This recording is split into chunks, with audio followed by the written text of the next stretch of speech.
Good morning बच्चों। जैसा कि हम लोगों ने देख रहे थे बोटैनी में, बायोलॉजी में, कि उस समय देखे थे हम लोग स्तंभ मूल और अवस्तंभ मूल, यहाँ तक हम लोगों ने देखा था।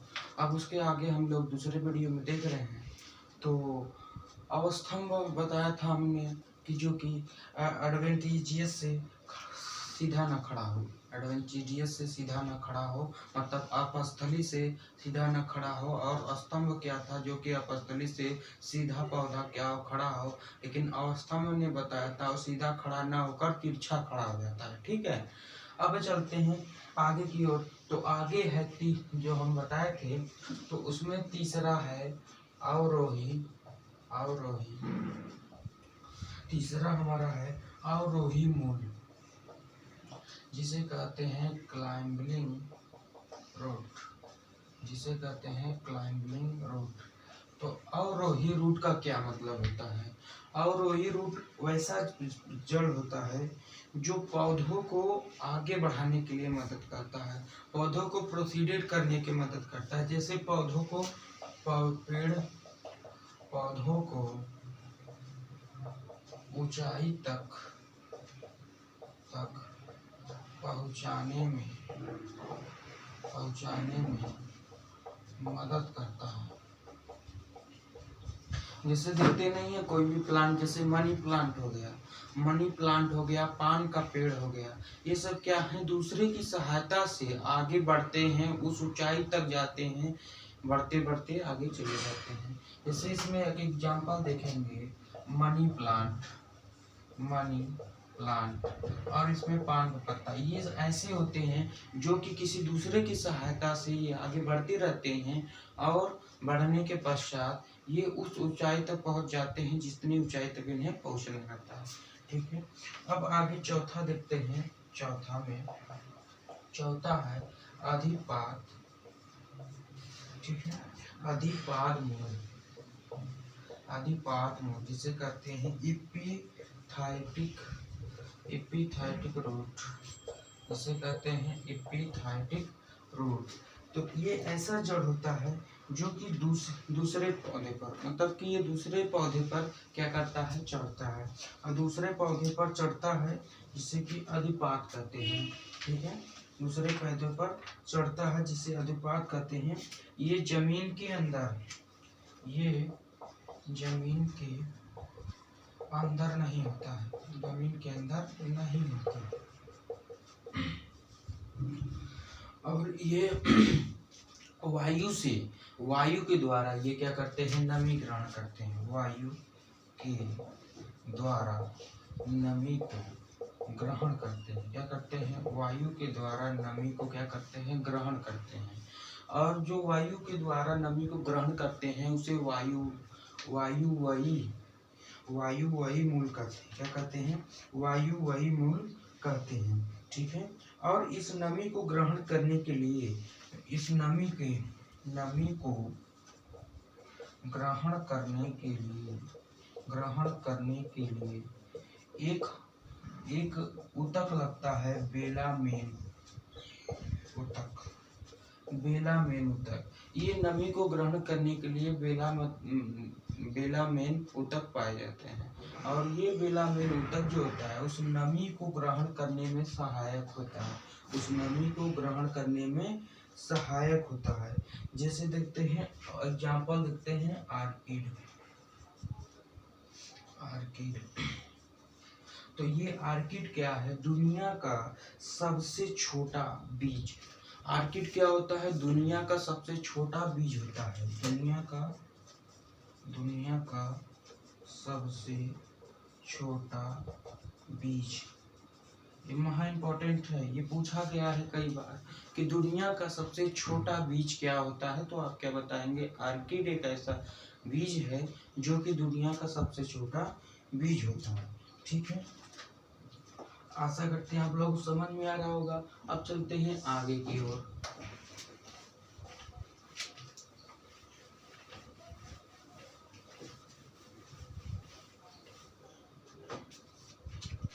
आगे क्या है, 5वें नंबर पर है परजीवी मूल।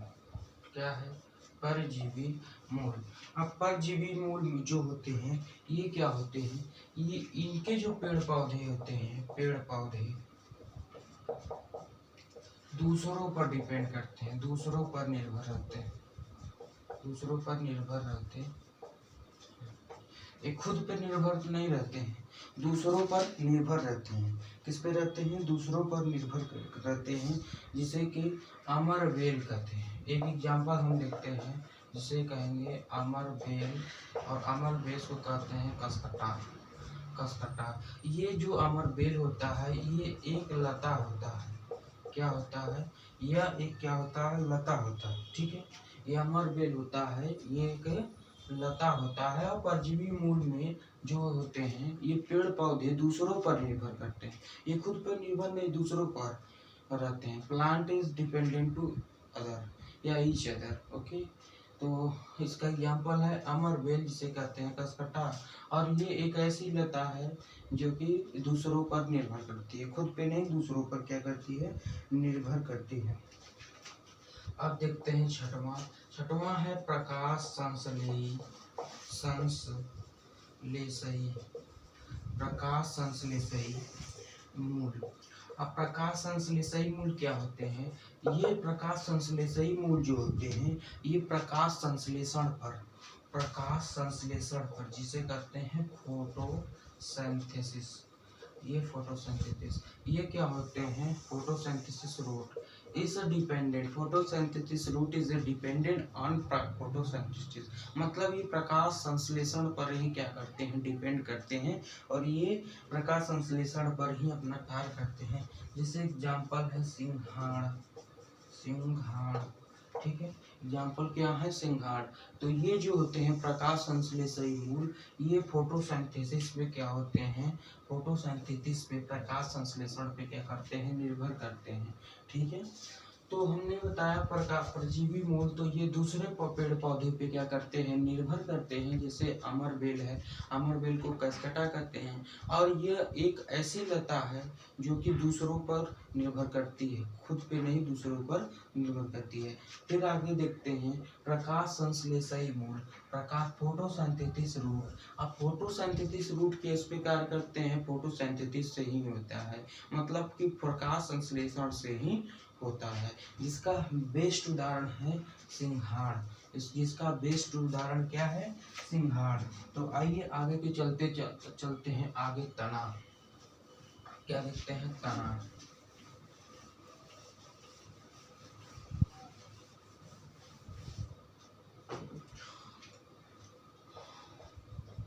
तना को हम लोग इंग्लिश में स्टेम बोलते हैं। स्टेम मतलब होता है तना। इसका जो विकास होता है, इसका जो विकास होता है, यह विकास किससे होता है, प्रांकुर से। किससे होता है, प्रांकुर या प्लेमूल। ठीक है, इसका विकास किससे होता है, प्रांकुर से या प्लेमूल से होता है। इसका विकास किससे होता है, प्रांकुर या इस प्लेमूल से होता है। और ये जो तना होता है बहुत ही मोटा होता है। क्या होता है, बहुत ही मोटा होता है। ठीक है, और जब ये प्रांकुर होता है, इसका विकास प्रांकुर से होता है, जिसे प्लेमूल कहते हैं। ठीक है, प्लेमूल कहते हैं। और ये जो तना होता है वो क्या होता है, मोटा होता है। और जब मोटा होगा तो इसी को कहेंगे ब्रांच। और ब्रांच मतलब होता है शाखा। ठीक है, ब्रांच मतलब हो जाएगा शाखा। अब ब्रांचों में क्या है, इन ब्रांचों में कई शाखाएं निकली रहती हैं, सब ब्रांच जिसे बोलते हैं। ब्रांच में भी कई शाखा निकले तो उसे सब ब्रांच कहते हैं। शाखाओं में जब और भी शाखा निकले तो उसे क्या कहते हैं, सब ब्रांच कहते हैं। और इसमें पेड़ पौधे पर सर्वाधिक हानि तना छीलने के पर होगी। मतलब ये बहुत ही महत्वपूर्ण होते हैं। क्या होते हैं, ये बहुत महत्वपूर्ण होते हैं। यह प्लस वी फोटो रॉक तथा माइनस वी जियोट्रैक ये जो होता है, ये जो ब्रांच होता है प्लस नेगेटिव मतलब पॉजिटिव फोटो ट्रैप और निगेटिव जियो ट्रैप पर होता है। ये जो तना होते हैं ये पॉजिटिव फोटो ट्रैप और निगेटिव जियो ट्रैप पर निर्भर होता है, ठीक है, निर्भर होता है। अर्थात इसका कहने का मतलब हुआ कि ये क्या होते हैं, प्रकाश की ओर बढ़ते हैं। क्या होते हैं, प्रकाश की ओर बढ़ते हैं। और इन प्रकाशों की ओर इनका बढ़ना ही क्या कहलाते हैं, सब ब्रांच कहलाते हैं। इनकी अलग अलग शाखाएं होती हैं। जो ब्रांच से शाखा बनते हैं उसे सब ब्रांच कहते हैं। और सब ब्रांच में पॉजिटिव फोटोग्राफ और निगेटिव जियो ट्रैप पाए जाते हैं। और उसको क्या करते हैं, पॉजिटिव फोटो ट्रैप और निगेटिव जियो ट्रैप ये प्रकाश की ओर क्या करते हैं, बढ़ते हैं, जो कि प्रकाश की ओर बढ़ते हैं। किंतु जमीन की ओर यानी कि भूमि की ओर, प्रकाश की ओर तो बढ़े लेकिन ये भूमि की ओर नहीं बढ़ते हैं। भूमि की ओर नहीं बढ़ते, क्यों नहीं बढ़ते हैं, क्योंकि ये प्रकाश की ओर अत्यधिक ग्रसित रहते हैं, ग्रहण करते हैं और भूमि की तरफ नहीं बढ़ते हैं, ठीक है। पतझड़ के मौसम में पेड़ सारी पतझड़ जब होती है तो इस पेड़ों से पतझड़ के सीजनों में सारी पत्तियां पेड़ों से क्या हो जाती हैं, गिर जाती हैं। सारी पत्तियां पेड़ों से गिर जाती हैं। तब वो क्या करती हैं, जब पेड़ पत्तियां पतझड़ के टाइम गिर जाती हैं तो उस टाइम पेड़ क्या होता है, खुद से भोजन बनाने लगता है, ठीक है। उस टाइम क्या होता है, पेड़ क्या होता है, भोजन बनाने लगता है। पतझड़ों के मौसम में जब पत्तियां गिर जाती हैं और गिरने से पेड़ पौधे क्या होते हैं, भोजन बनाने लगते हैं, ठीक है। पेड़ पौधे भोजन बनाने का काम करते हैं। तना जो हमारा ये तना है, ये 1% तना हमारा क्या होता है, 1% प्रकाश संश्लेषण होता है। प्रकाश हमारा कितना है, 1% प्रकाश संश्लेषण यानी 1% फोटोसिंथेसिस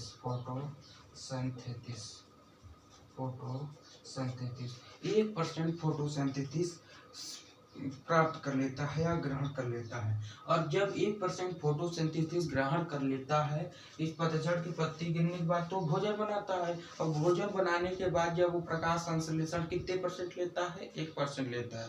तो वो लेने से फिर वो तना क्या हो जाती है, वह पेड़ क्या हो जाती है, हरा भरा हो जाती है, जिसमें फिर से वह पत्तियां जो होती है नए निकलते हैं और वो पत्तियां क्या होती हैं, हरी भरी होती हैं। इसमें क्या होते हैं, 2 तरीके के नोड पाए जाते। नोड है, पहला जो होता है जिसे कहते हैं नोड को कहते हैं पार्श्वर, ठीक है।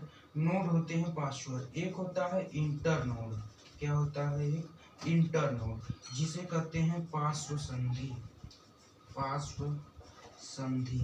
क्या कहते हैं, जिसे पार्श्व संधि कहते हैं। और इसमें क्या होते हैं, नोड पाए जाते हैं, पार्श्व पाए जाते हैं। और इंटर नोड मतलब होता है कि पार्श्व संधि पाए जाते हैं, मतलब इसमें नोड और इंटर नोड दोनों पाए जाते हैं, ठीक है। इनमें नोड और इंटर नोड दोनों पाए जाते हैं, ठीक है।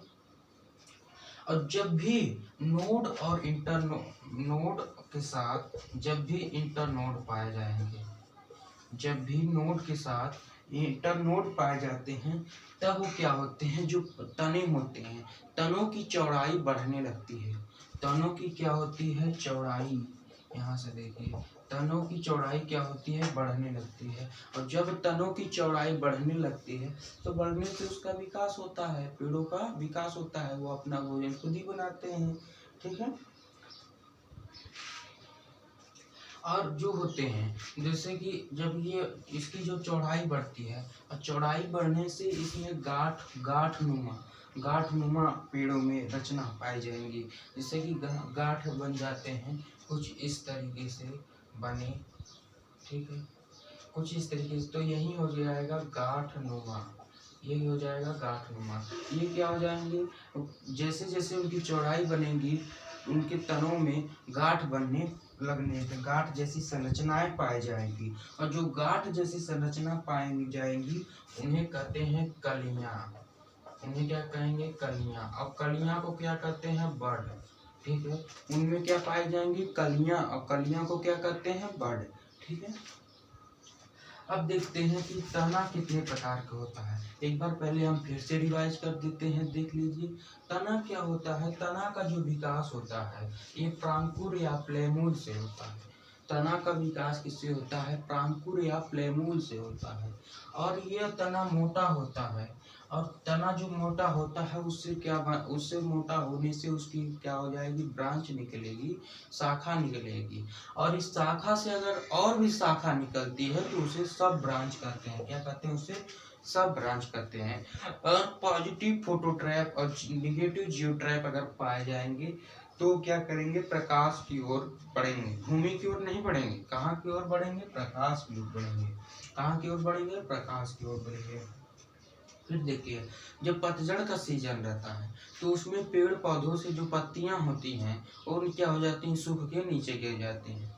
ठीक है। और जब सूख के नीचे गिर जाती हैं तो पेड़ पौधे क्या होते हैं, हल्का हो जाते हैं। और जब पेड़ पौधे हल्का हो जाते हैं, उनकी तना हल्का हो जाती है, तो वो अपना क्या करते हैं, उस टाइम भोजन बनाने का काम करते हैं, फल बनाने का काम करते हैं। ठीक है। उस टाइम क्या करते हैं, फल बनाने का काम करते हैं। और फल बनाने का काम किस समय करेंगे, जबकि 1% क्या क्या लेती हैं, प्रकाश संश्लेषण। 1% प्रकाश संश्लेषण लेकर एक भोजन बनाने का काम करती हैं। ठीक है। एक इसमें आता है नोड और एक आता है इंटरनोड। ये नोड और इंटरनोड जो होते हैं ये तनों की चौड़ाई को बढ़ाने का काम करते हैं, तनों के चौड़ाई को बढ़ाने का काम करते हैं। और जब इससे चौड़ाई बढ़ते हैं तो हमारा क्या होता है, गांठनुमा संरचना पाई जाती है। गांठनुमा क्या पाई जाती है, संरचना पाई जाती है। और गांठनुमा संरचना को कालिया कहते हैं। कालिया मतलब होता है कलियां, कलियां मतलब होता है बड, इंग्लिश में उसे कहते हैं बड। ठीक है। अब आइए देखते हैं आगे। तो आगे हमारा तना, तना के प्रकार देखते हैं कि तने कितने प्रकार के होते हैं। ठीक है। तना कितने प्रकार के होते हैं, तो तना देखिए 3 प्रकार के होते हैं। कितने प्रकार के होते हैं, तना कितने प्रकार के होते हैं, 3 प्रकार के होते हैं। कितने प्रकार के होते हैं तना, तना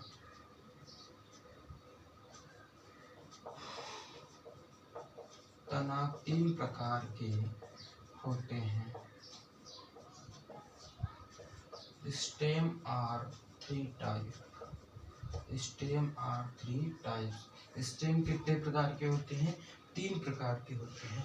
पहला होता है वायुवी तना, वायुवी वायुवी तना। ठीक है, वायुवी। दूसरा क्या होता है, अर्धवायुवी, अर्धवायुवी तना। दूसरा क्या होता है, अर्धवायुवी तना। तीसरा है भूमिगत, भूमिगत भूमिगत तना। तीसरा होता है भूमिगत तना, जिसे कहते हैं अंडरग्राउंड, अंडरग्राउंड अंडरग्राउंड स्टेम। क्या कहते हैं, अंडरग्राउंड स्टेम कहते हैं। और इसे कहते हैं एरियल। क्या कहते हैं, वायुवी तना को क्या कहते हैं, एरियल कहते हैं। ठीक है। ये जो होते हैं वायुवी तना जो होते हैं, देखिए देखिए बताया हमने कि तना कितने प्रकार के होते हैं, 3 प्रकार के होते हैं। पहला होता है वायुवी तना, दूसरा होता है अर्धवायु तना, तीसरा होता है भूमिगत तना। और भूमिगत तना को कहते हैं अंडरग्राउंड स्टेम, अंडरग्राउंड स्टेम। तो पहला हम लोग देखते हैं वायुवी तना। तो वायुवी तना जो होते हैं, वायुवी तना जिसे कहते हैं एरियल। और ये वायुवी तना जो होते हैं ये ऐसे तने होते हैं जो क्या कहते हैं, प्राकुर से, जो क्या कहते हैं, प्राकुर से निकलते हैं। ठीक है। और ये जो होते हैं सीधे प्राकुर से निकलकर जहां पर हवा, तेज हवा का चलती है, उस हवा की, तेज हवा की ओर चले जाते हैं, तेज हवा की ओर चले जाते हैं। कहाँ चले जाते हैं, तेज हवा की ओर क्या होते हैं, ये चले जाते हैं। वायुवी तना ऐसे तना होते हैं जो कि प्राकुर से क्या होते हैं, निकलते हैं। प्राकुर से क्या होते हैं, निकलते हैं और निकलकर तेज हवा की तरफ क्या होते हैं, चले जाते हैं। और ये बाहर की ओर ये तेज हवा की तरफ निकलकर ये बाहर की ओर क्या होते हैं, लटक जाते हैं। बाहर की ओर क्या हो जाते हैं, लटक जाते हैं। क्या हो जाते हैं, बाहर की ओर क्या हो जाते हैं, जाके लटक जाते हैं। तो हमने क्या बताया कि वायुवी तना एक ऐसी तना है जो कि प्राकृत से निकलता है और निकल के ये तेज हवा की तरफ क्या हो जाती है, चली जाती है। और चली जाकर ये क्या हो जाती है, बाहर की ओर क्या हो जाती है, लटक जाती है। जैसे कि हो गया, एग्जाम्पल देखते हैं, आम हो गया, बेल हो गया, ठीक है, आम हो गया, बेल हो गया। इसके साथ क्या हो गया, करेला हो गया, ठीक है, कद्दू हो गया, ठीक है, कद्दू हो गया, ठीक है, ऐसे बबूल हो गया, कई सारे हैं जो कि क्या करते हैं कि प्राकृत से निकलते हैं और निकलने के बाद ये क्या हो जाते हैं, उस तेज हवा के साथ चले जाते हैं और हवा के साथ जाने पर बाहरी दिशा में क्या हो जाते हैं, नीचे की ओर क्या हो जाते हैं, लटक जाते हैं या झुक जाते हैं, ठीक है। और जिसे हम, जैसे एग्जाम्पल है, आम होता है, करेला होता है, कद्दू होता है, बबूल होता है, ठीक है। और जो होता है अर्धवायु तना क्या होते हैं, इसका जो भाग होता है, ये ऐसे तने होते हैं जो इसका कुछ भाग क्या होता है, बाहर की तरफ होता है और कुछ भाग जो होता है अंदर की तरफ होता है। तो उसका लिख दे हम, कुछ भाग अंदर और बाहर। इसका कुछ भाग क्या होता है, अंदर होता है और कुछ भाग क्या होता है, बाहर होता है। कुछ भाग क्या होता है, बाहर होता है। जैसे कि हो गया घास, एग्जाम्पल है इसका घास, ठीक है। अब घास हो गया और घास के साथ है जलकुंभी। क्या है, जलकुंभी। ये घास के साथ साथ जलकुंभी भी होते हैं जो कि इसका कुछ भाग अंदर और कुछ भाग क्या होते हैं, बाहर होते हैं, ठीक है। अब देखते हैं भूमिगत तना। तो भूमिगत तना क्या होते हैं, भूमिगत तना ऐसे तना होते हैं जो ये भोजन की रक्षा एवं दूसरे के जीवों को सुरक्षित रखने के लिए भूमि, मतलब कि ये क्या करते हैं, ये पहली बात भोजन की रक्षा करते हैं। किसकी रक्षा करते हैं, भोजन की। और ये भोजन की रक्षा करने के साथ साथ ये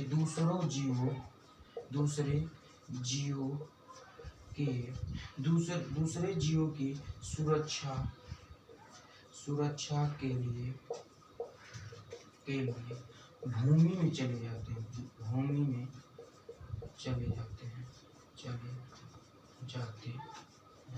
ठीक है।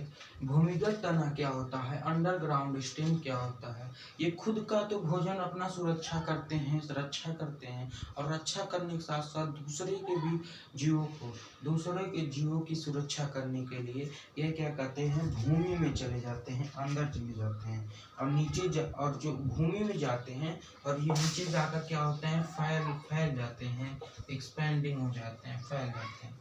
फैलना मतलब होता है स्पेंडिंग, ठीक है। तो फैल जाते हैं, ठीक है। ऊपर जित असुरक्षित है, नीचे गए सुरक्षित हो गए और काफी स्पेस मिला इन्हें और स्पेस रहकर अपनी भोजन की रक्षा भी कर लेते हैं और साथ साथ दूसरे की भी रक्षा कर लेते हैं, उनके भी जीवों की भोजन की रक्षा कर लेते हैं, ठीक है। और जो कि नीचे जाकर काफी दूर तक क्या हो जाते हैं, फैले रहते हैं, ठीक है। जैसे एग्जाम्पल इसका है अदरक के साथ है हल्दी, ठीक है। अदरक हो गया, हल्दी हो गया, प्याज हो गया, आलू हो गया, ठीक है। बहुत सारे हैं जो कि होते हैं, ठीक है। ये देखिए, ये जो होते हैं अदरक और हल्दी को प्रकंद कहते हैं। क्या कहते हैं, अदरक हल्दी को क्या कहते हैं, प्रकंद होते हैं। ये सब भी क्या होते हैं, अपने भोजन की रक्षा करने के लिए तो दूसरों के भी भोजन की रक्षा लेने के लिए ये नीचे जमीन में चले जाते हैं, भूमि में चले जाते हैं, जिनकी इनको क्या हो जाती है, नीचे काफी स्पेस पाई जाती है, उसमें अपने भोजन की रक्षा अच्छे से कर लेते हैं। और जो अदरक और हल्दी होता है, अदरक और हल्दी को क्या कहते हैं, प्रकंद कहते हैं। अदरक और हल्दी को क्या कहते हैं। और लहसुन यहाँ पर बता देते हैं, लहसुन लहसुन के साथ साथ प्याज भी है। प्याज, लहसुन और प्याज को हम लोग कहते हैं शलकंद। क्या कहते हैं? लहसुन और प्याज को क्या कहते हैं? लहसुन और प्याज को क्या कहते हैं? शलकंद। और इसमें लहसुन और शलकंद में पानी की मात्रा क्या होती है? अधिक होती है। इनमें पानी की मात्रा क्या होती है? लहसुन और प्याज, इसमें क्या होती है? शलकंद पाई जाती है। और इस शलकंद में, इस लहसुन और प्याज में पानी की जो मात्रा होती है क्या होती है? सबसे अधिक होती है। पानी की मात्रा क्या होती है?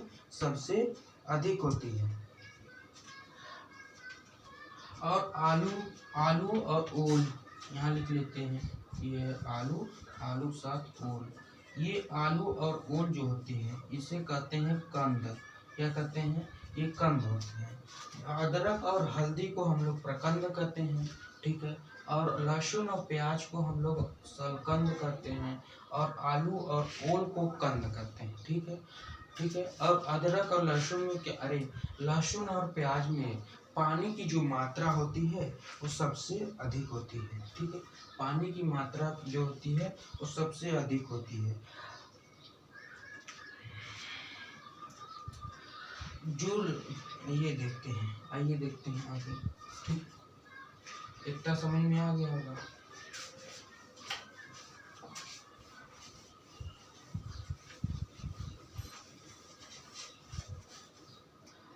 बात करते हैं अदरक की। सभी लोग कहते हैं अदरक एक जड़ होता है, लेकिन अदरक जो होता है एक तना होता है। अदरक क्या होता है? एक स्टेम होता है, तना होता है, जड़ नहीं होता है। जड़ नहीं होता है, जड़ नहीं होता, ये क्या होता है? तना होता है, ठीक है। और इसमें क्या होते हैं? अदरक में नोड और इंटरनोड, नोड और इंटरनोड दोनों पाए जाते हैं। इस अदरक में क्या होते हैं? नोड भी पाए जाते हैं और इंटरनोड भी पाए जाते हैं। और अदरक जो होता है ये एक तना होता है, जड़ नहीं होता है। इसमें नोड और इंटरनोड दोनों पाए जाते हैं। फिर देखिए हल्दी। हल्दी, तो हल्दी में क्या होते हैं? हल्दी जो होता है कुरकुमीन होता है, कुरकुमीन। हल्दी क्या होता है? कुरकुमीन पाया जाता है। हल्दी में क्या पाया जाता है? कुरकुमीन पाया जाता है। और ये जो कुरकुमीन होता है ये कैंसर को रोकता है। क्या करता है? कैंसर की रोकथाम करता है, रोकथाम, ठीक। कैंसर का क्या करता है? रोकथाम करता है, बचाव करता है। जिससे अगर ये जो होता है हल्दी में कुरकुमीन पाया जाता है, और हल्दी में क्या पाया जाता है? कुरकुमीन पाया जाता है। और कुरकुमीन जो होता है, कुरकुमीन से कैंसर नहीं होता है। अगर इसका हम प्रयोग करते हैं तो इसमें क्या पाए जाते हैं? कुरकुमीन। और ये जो होते हैं कैंसर के लिए रोकथाम है, बचाव है, एक तरफ से कैंसर होने नहीं देता है, ठीक है। कैंसर क्या होता है? होने नहीं देता है। अब बात करते हैं आलू की। आलू क्या होता है? कार्बोहाइड्रेट होता है, कार्बोहाइड्रेट, कार्बोहाइड्रेट होता है। क्या होता है? इसमें आलू में क्या होता है? बहुत अधिक मात्रा में कार्बोहाइड्रेट पाया जाता है। क्या पाया जाता है? कार्बोहाइड्रेट पाया जाता है। सोलेनीन, सोलेनीन के कारण जो होती है, जैसे देखते हैं ना कई आलू क्या होती है? हरी होती हैं। आलू क्या होती है? हरी होती है। तो आलू किस कारण हरी हो जाती है? सोलेनीन के कारण। सोलेनीन के कारण जो होती है आलू क्या होती है? हरा रहता है। सोलेनीन के कारण आलू क्या रहता है? हरा रहता है। अब बात करें प्याज की, तो प्याज में सल्फ्यूरिक अम्ल पाया जाता है। क्या पाया जाता है?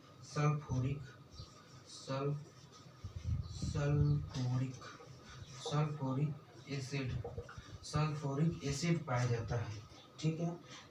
जो कि आँख में, जिस कारण से आँख में क्या आता है? आंसू, आँख में आंसू आता है, आँख में आंसू आता है, ठीक। आँख में क्या आता है? आंसू आता है, ठीक है। अब आते हैं लहसुन। तो लहसुन में क्या होता है? एलासीन पाया जाता है। क्या पाया जाता है? एलासीन क्या पाया जाता है, जिससे कारण ये क्या होता है, इसमें क्या होता है, गंध आता है। क्या होता है, इसके कारण इसमें क्या होता है, गंध पाया जाता है। तो ठीक है, आइए फिर से देखते हैं। अदरक होता है, अदरक एक तना होता है, जड़ नहीं होता है। अदरक एक तना होता है, जड़ नहीं होता है। इसमें नोड और इंटर नोड दोनों पाए जाते हैं। नोड और इंटर नोड इसमें क्या होते हैं, दोनों पाए जाते हैं। ठीक है, हल्दी की बात करते हैं। हल्दी में कुरकुमीन पाया जाता है। हल्दी में क्या पाया जाता है, कुरकुमीन। और ये कुरकुमीन जो होता है कैंसर के लिए बहुत बचाव है, रोकथाम है। कैंसर ना होने के लिए हल्दी का अधिक से अधिक प्रयोग कीजिए, जिससे कैंसर वैंसर ना हो। तो कैंसर के लिए रोकथाम के लिए कुरकुमीन जो होता है हल्दी में पाया जाता है। आलू देखते हैं। आलू बहुत ही सर्वाधिक, इसमें आलूओं में सर्वाधिक कार्बोहाइड्रेट पाया जाता है। आलूओं में सर्वाधिक कार्बोहाइड्रेट पाया जाता है। और ये जो कार्बोहाइड्रेट है, ठीक है, इसमें सर्वाधिक हाइड्रोकार्बन पाया जाता है। और सोलेनिन के कारण जो आलू कभी कभी हरी रह जाती हैं, तो हरी किसके कारण हो जाती है, सोलेनिन के कारण आलू क्या हो जाती है, हरी भरी हरी रहती है मतलब। और प्याज देखिए सल्फोनिक एसिड। प्याज में क्या पाया जाता है, सल्फोनिक एसिड। क्या पाया जाता है, सल्फोरिक एसिड। ठीक है, अब सल्फोरिक एसिड के कारण जो हमारे प्याज काटते समय आंखों में आंसू आता है, तो किसके कारण होता है, सल्फोरिक एसिड के कारण होता है। ठीक है, फिर आगे देखते हैं लहसुन। लहसुन एलासीन, इसमें क्या होते हैं, लहसुन में एलासीन होते हैं। और लहसुन में एलासीन होने थे, जिससे कि कुछ टाइम रखने के पश्चात उसमें क्या हो जाते हैं, गंध आते हैं। और ये गंध महकने लगते हैं। ठीक है, किसके कारण, एलासीन के कारण लहसुन क्या होते हैं, गंध देने लगते हैं। ठीक है, आशा करते हैं आप लोगों को इतना समझ में आया होगा। ठीक है, आप लोग अच्छे से तैयारी करते रहिए, ऐसे ही मैं वीडियो लाता रहूँगा। आप लोग मेरे चैनल को लाइक शेयर सब्सक्राइब करते रहिए। Thank you.